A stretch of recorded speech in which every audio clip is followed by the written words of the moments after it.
E viu, ô, Renata, é uma coisa que me passou pela cabeça agora. A gente está falando de contrato de compra e venda, certo? Para a questão de aluguel, Fabiano, também tem que ter esse cuidado, porque eu imaginei o seguinte, ó.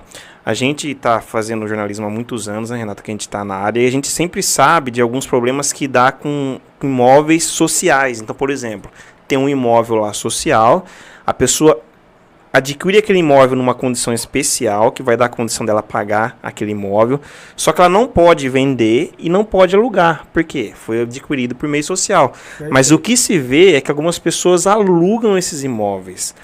E aí, qual é o problema que pode dar? Quando o poder público identifica esse aluguel, ele pode ir à justiça para tomar esse imóvel novamente. E se tiver uma pessoa morando de aluguel, o que vai acontecer? Então, há precedentes, né? Perfeito que você falou. Inclusive, o município de Limeira tem tomado essas atitudes de pedir a desocupação desse imóvel, porque essa pessoa que foi contemplada com esse benefício, o Coab, CDHU, hoje é tudo gerenciado pela Caixa, ela deveria estar morando lá, não alugar esse imóvel. Então, esse ocupante, ele tem que se desocupar, ele tem que sair. Há um precedente do Tribunal de Justiça do Estado de São Paulo, aonde que ele aceita a usucapião contra a Coab, que é uma sociedade de economia mista. E a sociedade, porque assim, a usucapião, em regra, ela não cabe de bem público. Então, o imóvel financiado pela Caixa ou imóvel, quando é bem público, prefeitura, não cabe a usucapião. Porém, a sociedade de economia mista, que é a Coab, há entendimentos jurisprudenciais que cabem. Então, vamos dizer que essa pessoa ela alugou esse imóvel e ela mora lá por mais de 10 anos, que é um prazo considerável.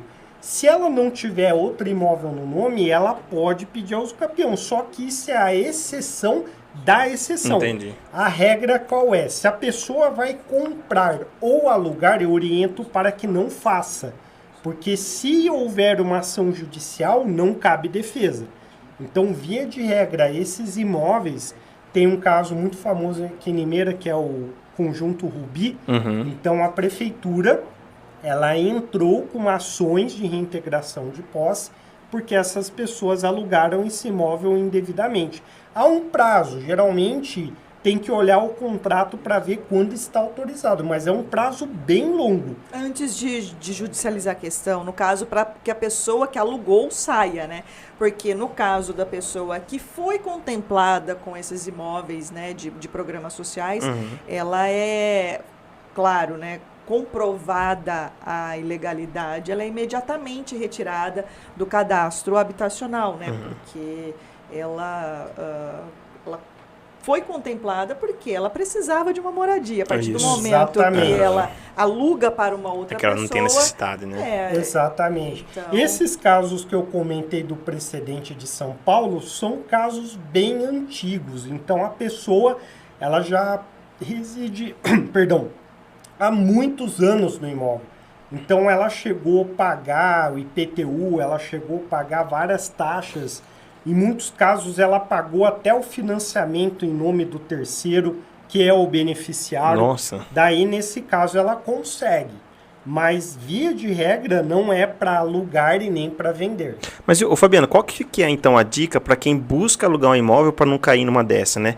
É procurar, por exemplo, um imobiliário, um advogado, é saber, mesmo que não seja uma compra, é saber como é que está a matrícula desse imóvel, se ele pode ser alugado ou não. Qual que é a sua orientação para a pessoa, então, que quer alugar um imóvel e não cair nesse tipo de pegadinha?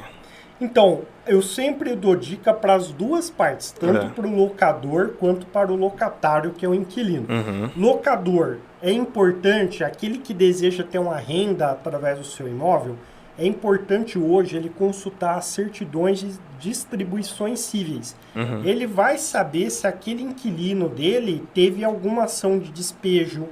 Ele pode consultar o Serasa, hoje ele é acessível a uma autorização para consultar o Serasa de terceiros. Ele sabe se aquela pessoa tem nome sujo ou não. E também exigir uma garantia, seja caução ou fiador.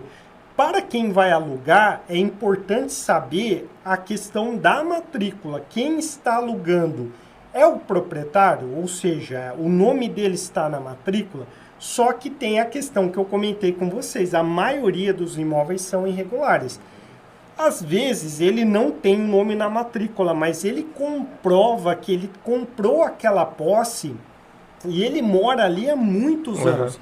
Então, embora ele não tenha o nome dele na matrícula, ou o imóvel não existe nem matrícula, essa pessoa que está alugando, ela tem legitimidade para alugar. Então, a pesquisa ela tem que ser feita, né, desta forma. Porque, Renata e Denis, acontece muito em caso de inventário.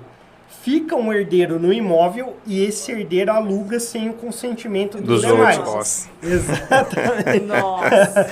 Aí o que acontece? A pessoa está morando lá, bate alguém na porta. Ah, eu sou herdeiro desse imóvel, eu não participei dessa locação, eu quero a minha parte, ou eu quero que você saia.